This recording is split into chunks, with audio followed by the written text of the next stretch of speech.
تشكل الرؤية السياسية عند الحزب الموريتاني للواقع الملموس قوس قزح برئاسة السيد بلاس إطارا وطنيا جامعا لكل الموريتانيين بمختلف أعراقهم ولغاتهم من أجل ترسيخ الوحدة الوطنية الحقيقية لحمتها الإسلام أساس الأخوة والعدل والمساواة وضمان التعايش السلمي من الاجتماعي بمفهومه الحقيقي.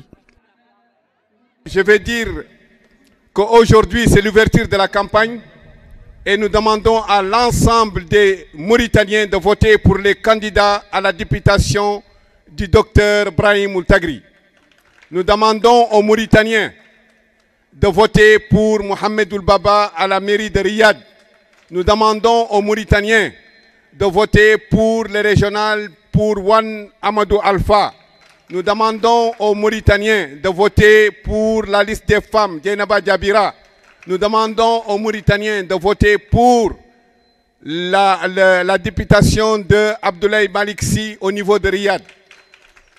Donc ce message doit aller dans tous les foyers et dans toute la Mauritanie. Cette campagne s'ouvre aujourd'hui et n'oublions pas la liste nationale mixte pour le président Balas. Je m'appelle Djeynaba Diabira. Je suis candidate sur la liste féminine du PMC Arc-en-Ciel. Nous, le PMC Arc-en-Ciel, convaincus que la Mauritanie unie est plus forte et possible. Elle est possible si, quand les Mauritaniens tous se conduisent en bons citoyens. Le bon citoyen, c'est qui le bon citoyen? Je dirais que le bon citoyen, c'est celui qui est en sécurité, qui vit en sécurité dans son pays. Le bon citoyen, c'est celui qui grandit dans de très bonnes conditions. C'est celui qui jouit de ses droits. Et c'est celui aussi qui s'acquitte de ses devoirs de citoyen. Donc c'est ça le bon citoyen. Et comment on peut être un bon citoyen dans un pays? On peut être un bon citoyen quand on a grandi dans de très bonnes conditions. Quand on est né d'abord, avant tout, dans de très bonnes conditions. Quand on a eu la chance d'aller à l'école. هذه هي الخيمة الموريتانية المتجسدة في جميع أطياف الشعب الموريتاني. هذه الخيمة هي اللي قالها الحزب الموريتاني للواقع الملموس والمعروف بقوس قزح. وبالمناسبة له ناديكم نداء أدبي. يا الشعب عليك تجد عنا نحن الإسلام وحدنا باش تصد موريتانيا القدام. ما فينا حد خير من حد وخرب تمام. كون بالإسلام الغير الإسلام لا لوهام. سياني بيض وسود في التوحيد والإسلام ما هو زاد المحمود عنقي وجوب وكام. mi salmini moɗon onon wonɓe ɗo ɓe goto fof e inde muɗum e yettode muɗum nuynaalen yen ku fi nekk ñëpp ku nekk tuuram ak santam maa ngi wax nag ci soninke am moxo nous le PMC Arc-en-Ciel avons décidé de nous présenter au conseil régional de Nouakchott pour vous la population de Nouakchott, je vous dis bonsoir. Nous avons un devoir. Il s'agit de piloter une nouvelle expérimentation. En effet, la vision de la loi fondamentale a entraîné inéluctablement la réforme de certaines de nos structures administratives. Pour répondre à plusieurs insuffisances. Raison pour laquelle la décentralisation au niveau régional est jugée nécessaire. Ainsi, ces élections marqueront un tournant dans la gestion de la chose publique.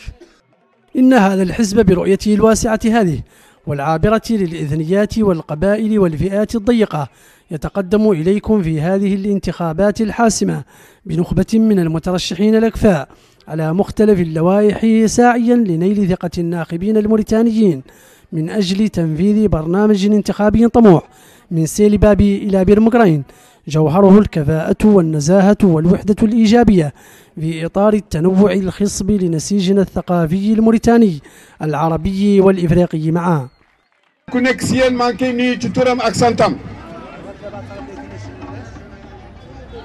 le PMC Arc-en-Ciel président Balas président Brahim Tagri mi ngi leen di nuyu candidat yi nga xam ni ñi ngi dem yëpp ci élection jore drapeau PMC Arc-en-Ciel ñi ngi leen di nuyu ñi ngi leen di gërëm di leen sant xam leen ni le candidat Brahim Tagri moom kese ngeen mën a yóbbu parlement ndax ngeen am li ngeen bëgg ñi ngeen xool nag le logo du PMC Arc-en-Ciel bés bi ngeen di voté candidat yi nga xam ni dañuy dem aux élections président Balas président Brahim Tagri madame Jabira, l'élection au maire de Riyad Mohamed Oulbebe, l'élection de madame Jabira, madame Balas, tout ce monde du leen di yóbbu au niveau du parlement pour góor ñi comme pour jigéen ñi ñu ngi leen di gërëm di leen sant ngeen xoole logo bi nga xam ni moom la ñuy yore jour wote bi mooy logo PMC Arc-en-Ciel jërë leen jëf. نختار نقولوا عن موريتاني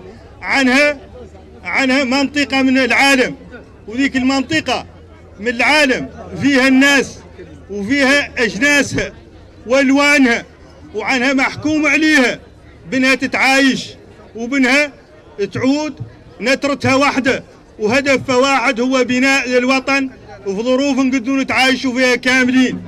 وعن هذه السياسة التي وهذه النظرة الوطنية عنها يحمل هذا المرشح. بتشلمنا من بمن ماتشونو غراغال من دوي كيرغول من غاي لدنده بمبي وندي اون جارامو بنجي غارال من mo arani fof ma taw dañani arde kono dañbe arbe be ngari be jiidu men e kewal ebe jetto mon ebe jaara mon ebe jide haalande mon parti o do ko parti Arc-en-Ciel erdi dum ko biite Balas président Balas rewi hen ko docteur Ibrahim kanko woni vice président e nder ɗum eɗen jogui candidat ji machallah wara kamɓe tan président Balas ko candidat député national, président Ibrahim ko député régional, eɗen gonde biyeteɗo on ne ko régional, eɗen gonde maire men nanɗo, eɗen gonde madame Jabira ko candidat rewɓe. kalko haɓe affaire ko ene cancer rewɓe walla ko way noon omo jogui clinique makko omo safri yimɓe gratuitement hay goto haydara onon bake omo waɗa sensibilisation makko jamma e ñalawma sababude rewɓe onon rewɓe ko onon jibinta onon rewɓe ko onon nehata ko onon goni yummiraɓe onon goni galleji onon goni aduna donc so rewɓe cellani hay goto sellata so rewɓe cellani haydara wodani e aduna foofu laa bëgg a ñëw tuuti si wolof yi rek moom docteur Ibrahim dafa yor benn clinique dafa doon def sensibilisation pour cancer des seins pour ay jigéen ndax jigéen moom mooy aduna mooy kër mooy yaay mooy jur mooy yar jigéen su warul dara du baax si aduna bi donc ñun dinañ def maximum possible suñuy yaay yi suñuy doom yi suñuy mag yi on vote pour Arc-en-Ciel et notre candidat coalition tous les candidats d'Arc-en-Ciel dañuy voter jour vote. إن تصويتكم لمرشح الحزب الموريتاني للواقع الملموس قوس قزح هو الخيار الأفضل من أجل مستقبل أحسن لكل الموريتانيين تحت راية وطنية واحدة ضد القبلية والجهوية والعنصرية وكل العقليات الأخرى المعيقة لتقدم موريتانيا الغد. إنها فرصة ذهبية لتحكيم الضمير يوم الاقتراع الكبير من أجل موريتانيا موحدة، موريتانيا المتنوعة، موريتانيا الأخوة، موريتانيا الواقع الملموس، ألا وهو هذا التعدد العرقي الجميل الذي هو بمثابة العين الواحدة التي لا يمكن أن يستغني بياضها عن سوادها ولا سوادها عن بياضها من أجل رؤية واضحة للماضي والحاضر والمستقبل.